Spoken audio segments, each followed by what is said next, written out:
Okay, what you're seeing here is a map of all nuclear facilities in this country.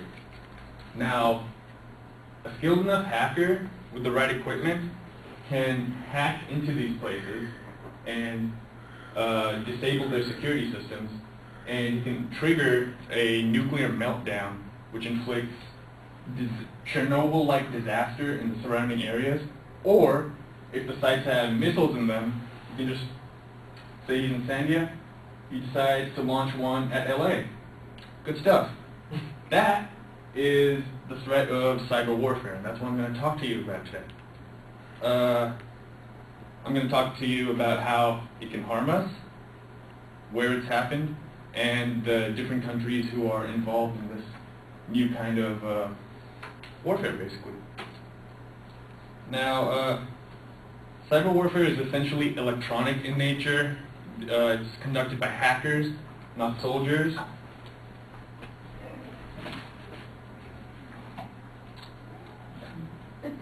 They can attack many different parts of our infrastructure, and it's not good. Now, they can start with our banking system, with our money. They can basically steal money from banks using PIN number decryptions, and banks have these security systems which prevent like common hackers from getting into the system, stealing money. But the thing is, with these guys, they've got the proper funding and the proper equipment from organized crime groups and usually foreign countries. So the banks are really working together with governments to come up with better security systems for their accounting. Now, another thing that can be hit is sensitive info, and that's info that relates to national security and defense. What the hackers do is they leave corrupt backdoor codes in flash drives. And the thing is, somehow our military bases can be infiltrated by these hackers, and they leave these flash drives in random places. And their hope is that one of the soldiers will pick it up, drop it off at the computer lab, and someone will plug it in. And most of the time, people do plug it in. And what's on these drives?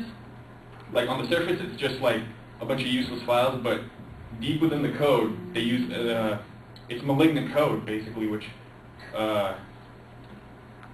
just screws with the security system and gives them access to everything on file.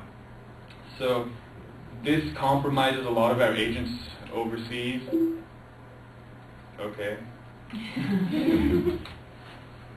Now, I'm going to talk to you about...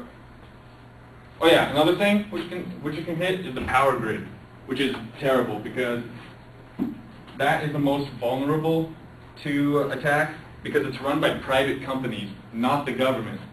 So they don't have the level of security that government programs have. Hackers can bypass firewalls and place malignant codes in maintenance programs. Has a variety of effects. It can knock out power in a city for days on end, and it can even shut down a power plant. And power plants, once shut down, cannot be reactivated. You know, in the next hour, it takes months to reactivate them. Now I'm going to talk to you about about where such attacks have happened. In 2007, here, that the Departments of Defense, State, Commerce, Energy, and NASA got hacked into. 12 terabytes of information were compromised. What's 12 terabytes? It's basically everything in the Library of Congress. So, Library of Congress, that much amount of information got compromised. Jim Lewis, the director of the Center for Strategic and International Studies, said it was an espionage Pearl Harbor. In 2009, unknown hackers, they hacked into CENTCOM, which is the central command that runs the wars in Iraq and Afghanistan. And basically they got to see all the information there as if they were a part of CENTCOM. And also in 2009, a group of hackers across America, Europe, and Asia coordinated efforts to hack into 130 different banks. They stole $10 million in a 24-hour period before security systems caught on to what was happening. And also, just recently in September, a Stuxnet worm infected the Bushehr reactor in Iran, and Iran's got a pretty good idea who did it. The Israelis. Okay, now I'm going to talk to you about who's involved in this, what countries. First, Congress recently approved $17 billion for a new branch of NSA dedicated solely to defense from foreign hackers. An exercise called Cyberstorm 3 was recently conducted to test our preparation for such an event. The result is still classified. Oh yeah, Israel. They've got something called Unit 8200, and it's basically made up of hackers who were given a choice. They could provide their services to the military or try their luck as pleasure puppies in prison. The hackers decided to join the military. Smart move. And they are suspected behind the Stuxnet worm that hit Iran. China is into everything. They account for, nothing's proven yet, but everyone suspects that they account for the majority of cyber attacks. It employs various military and civilian groups as part of its warfare unit, and it's like a huge security issue between us and China. Russia also has its own military unit, and so does the Russian mafia. And in 2008, they worked together in the war with Georgia to disable Georgian government websites. The UK also is getting involved. They are going through massive cuts in military spending, but the Prime Minister, David Cameron, has promised an increased funding for cyber defense. Then you have the two Koreas.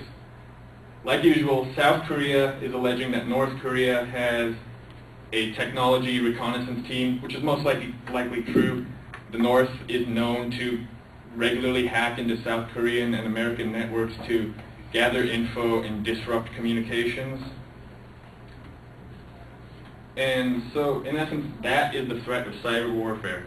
I've told you what it is, the threats that it poses, and what countries are doing about it.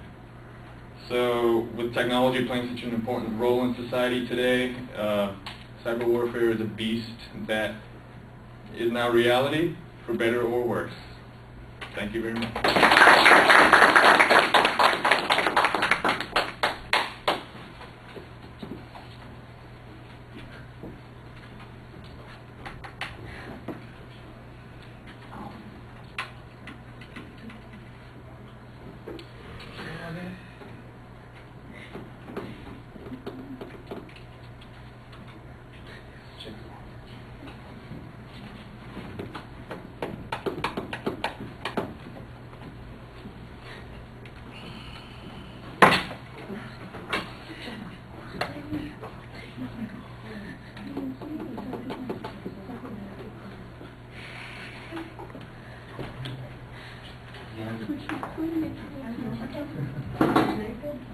Hello.